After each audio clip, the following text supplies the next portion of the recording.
नमस्कार मित्रों, आज हम पढ़ेंगे हिंदी में वॉइस। जो वॉइस का अर्थ होता है बात।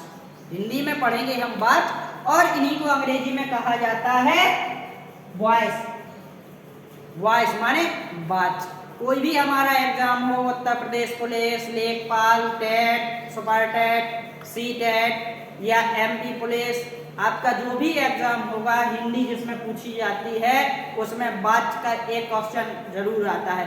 या डीएलएड के जितने भी सेमेस्टर हैं हिंदी पूछी जाती है डीएलएड में, तो डीएलएड में बात हमें मुख्य रूप से पढ़ना पड़ते हैं। तो बात की परिभाषा क्या होती है? बात का अर्थ होता है बात क्रिया का वह रूपांतरण है या वह बदला हुआ रूप है जिसमें कर्ता कर्म और भाव के अनुसार क्रिया में परिवर्तन होता है, वाच्य कहलाते हैं। वाच्य किसे कहते हैं? वाच्य क्रिया का वह रूपांतरण है, वह बदला हुआ रूप है जिसमें कर्ता कर्म और भाव के अनुसार क्रिया में परिवर्तन होता है, वाच्य कहलाते हैं। वाच्य हमारे 3 प्रकार के होते हैं। नंबर 1 कर्तवाच्य, नंबर 2 कर्मवाच्य और नंबर 3 भाववाच्य। कर्तवाच्य जो होता है हमारा, कर्तवाच्य जिस वाक्य में क्रिया कर्ता के अनुसार होती है, कर्तवाच्य में कर्ता के अनुसार क्रिया को प्रयोग किया जाता है। जैसे राम पुस्तक पढ़ता है, पुस्तक राम पढ़ता है, राम के द्वारा पुस्तक पढ़ी जाती है, राम पुस्तक पढ़ता है, ये हमारा कर्तवाच्य का उदाहरण है। दूसरा है राधा ने दूध पिया, ये हमारा कर्तवाच्य का उदाहरण है। अगर हम इसको इंग्लिश के तरीके से भी समझें तो ये बहुत ज्यादा सरल हो जाता है, सिंपल हो जाता है। जैसे हम कहते हैं राम रीड्स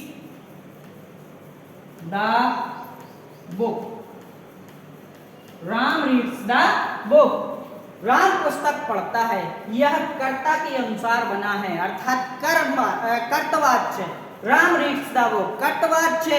और अगर हम इसी को देखिए, काम किसके द्वारा होता है? इसका हिंदी अर्थ हो गया राम पुस्तक पढ़ता है। कर्ता आधारित है, कर्ता प्रधान होता है। कर्तवाच्य में हम ये भी कह सकते हैं कि कर्ता मुख्य होता है, कर्ता प्रधान होता है। राम पुस्तक पढ़ता है। अब इसी को हम पैसिव वॉइस में बताएं तो पैसिव वॉइस या कर्मवाच्य, कर्मवाच्य में क्या होता है? कर्म प्रधान होता है, कर्म पहले रखा जाता है। जैसे हम कहें कर्म क्या है, इस वाक्य में कर्म क्या है? पुस्तक है, पुस्तक हमारा काम है, तो पुस्तक। अब कर्म प्रधान हो गया, पुस्तक किसके द्वारा? पुस्तक राम के द्वारा पढ़ी जाती है या पुस्तक पढ़ी जाती है राम के द्वारा, राम के द्वारा। ये हमारा कर्मवाच्य बन गया। जहां पे हमारा कर्म प्रधान हो जाता है वो वाक्य हमारा कर्मवाच्य हो जाता है, और जहां कर्ता प्रधान होता है वो वाक्य हमारा कर्तवाच्य होता है। अर्थात कर्तवाच्य वे वाक्य जिनमें कर्ता प्रधान होता है और कर्मवाच्य वे वाक्य जिनमें कर्म प्रधान होता है। कर्तवाच्य में जिस वाक्य में क्रिया कर्ता के अनुसार होती है वो कर्तवाच्य कहलाता है, और कर्मवाच्य जिसमें क्रिया कर्म के अनुसार, देखिए कर्म के अनुसार क्रिया आती है वो कर्मवाच्य कहलाता है। जैसे दूसरा हमारा कर्मवाच्य का जैसे है, जिस वाक्य में क्रिया कर्म के अनुसार होती है कर्मवाच्य कहलाता है। देखिए पुस्तक पढ़ी जाती है, पत्र लिखा जाता है, पत्र लिखा जाता है ये हमारे कर्मवाच्य के उदाहरण है। अर्थात कर्मवाच्य जिसमें कर्म प्रधान होता है वो कर्मवाच्य कहलाता है, जिसमें कर्ता प्रधान होता है वो कर्तवाच्य कहलाता है ना। अब हमारा तीसरा है भाववाच्य। भाववाच्य में भाव प्रकट होते हैं, कर्ता और कर्म को छोड़कर भाव के अनुसार क्रिया आती है, भाव के अनुसार क्रिया आती है। भाववाच्य कहलाता है, भाव प्रधान होता है। मुझसे चला नहीं जाता है, मुझसे चला नहीं जाता है, चला नहीं जाना भाव है।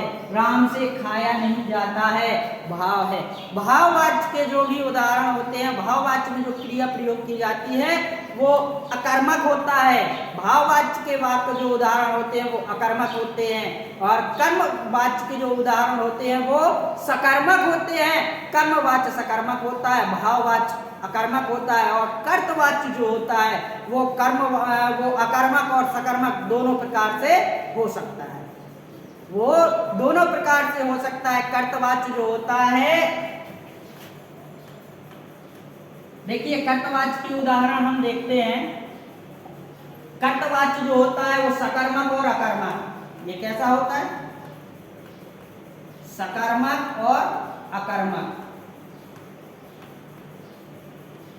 दोनों प्रकार से होता है। और जो कर्मवाच्य होता है ये सकर्मक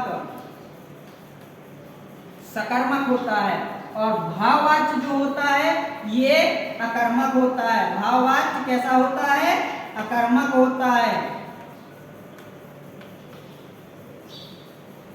अर्थात कर्तवाच्य जिसमें कर्ता प्रधान होता है कर्तवाच्य कहलाता है। भाववाच्य जिसमें कर्म प्रधान होता है, कर्म की प्रधानता होती है, वो कर्मवाच्य कहलाता है। और भाववाच्य जिसमें कर्ता और कर्म को छोड़कर भाव की प्रधानता होती है वो भाववाच्य कहलाता है। धन्यवाद मित्रों।